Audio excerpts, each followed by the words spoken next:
For centuries, the Roman legions were pretty much the most feared and effective fighting force on the entire planet. But their power? It wasn't just about sharp swords and perfect formations. Today, we're going to dig into how the Roman army was this incredible marvel of engineering and organization, a force that conquered the world with shovels just as much as it did with swords. All right, so let's just get right into it. How does an empire stay on top for over 500 years? I mean, was it just a string of brilliant generals, better weapons, maybe unbreakable discipline? And yeah, all of those things were definitely part of the mix, for sure. But they weren't the secret ingredient. The real answer, the thing that was at the very core of their military power, was something else entirely. See, Rome's legions didn't just march and fight. They were master builders. Their ability to construct, to literally reshape the landscape they were fighting on, well, that was their ultimate weapon. And that idea brings us to something absolutely fundamental. The Roman soldier was both a fighter and an engineer. And this wasn't some side gig or a job for a special unit. Nope. For every single legionary, building was just as crucial to their role as fighting was. Okay, just take a look at a soldier's standard kit. It tells you everything you need to know. You've got the classic tools of war, right? The gladius sword, the pilum javelin, the big scutum shield. But look what's right there alongside them. An axe, a shovel, a pick, a saw. For every tool of destruction, there was a tool of construction. This was standard issue for everyone. So this is where we have to shift our thinking. You have to stop seeing these as just, simple tools. In the hands of a Roman legion, a shovel wasn't for digging a garden. It was a weapon of conquest. It was for digging the fortifications that would secure new territory, night after relentless night. So why was this such a game changer? Well, first up, logistics. Their roads and bridges were like superhighways for moving armies and supplies at incredible speed. Then there's security. They built a complete fortress every single night. And you can't forget the psychological warfare. I mean, imagine you're their enemy, and you just watch them build a massive siege engine in a matter of days. It would be totally demoralizing. But above all, it gave them adaptability. They could walk into any environment, a forest, a swamp, a mountain, and reshape it to give themselves the high ground. Okay, so how did they actually pull all this off? This incredible engineering capacity wasn't just some happy accident. It was baked into the very structure of the Legion itself, which was one of the most sophisticated organizations in the entire ancient world.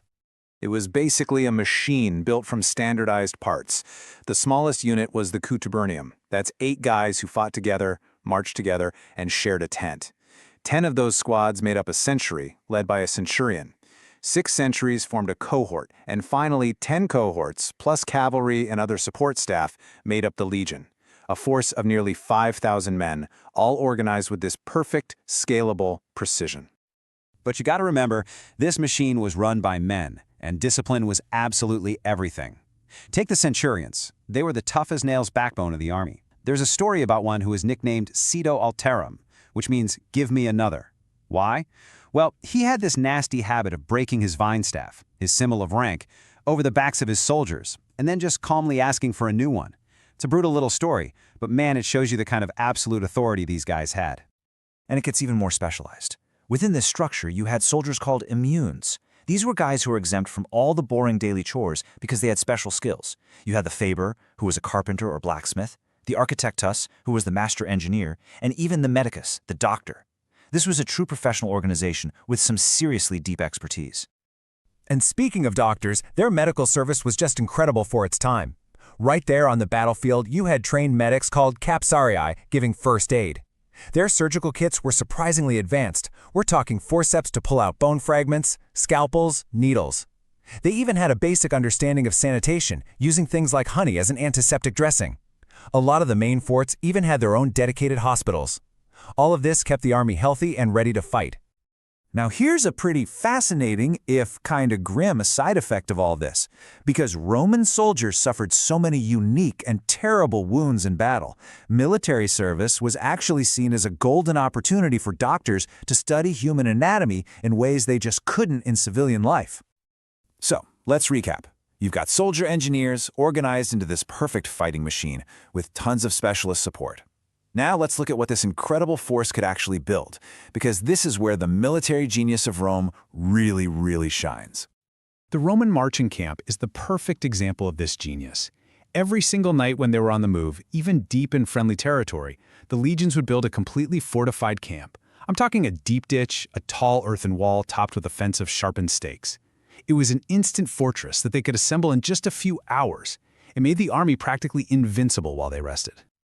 But they didn't stop at temporary camps, not by a long shot. The Roman road network, which was built mostly by the military, stretched for, get this, 400,000 kilometers. And these weren't just for a pleasant stroll. They were the arteries of the empire, designed to let legions move at speeds that were just unheard of in the ancient world. And then you get to feats of engineering that they almost defy belief. 10 days, that is how long it took Julius Caesar's legions to build a strong, functional wooden bridge across the massive, fast-flowing Rhine River back in 55 BC. Just 10 days. And here's the kicker. That bridge wasn't just about getting across the river. It was pure psychological warfare. Caesar marched his army across, hung out for a little while just to make a point, and then had the bridge taken apart on his way back. The message to the Germanic tribes was crystal clear. We can cross any river, we can go anywhere we want, and there is absolutely nothing you can do to stop us. So, what does this all add up to? Well, the ultimate takeaway is that Rome's true legacy isn't just a bunch of cool ruins and amphitheaters, it's the enduring blueprint they created for how to build, supply, and project power across the world. Their strategy was simple, and it was devastatingly effective. The legions didn't just beat their enemies in battle, they literally built over them. They imposed Roman order on the landscape itself, with every single road, fort, and bridge they put up. They conquered through construction just as much as they did through combat. And that leaves us with a really interesting question to think about, doesn't it? When we look at military power, whether we're talking about ancient history or even today, what's the most powerful tool an army has? Is it the weapon that wins the battle, or is it the engineer who builds the world that wins the war?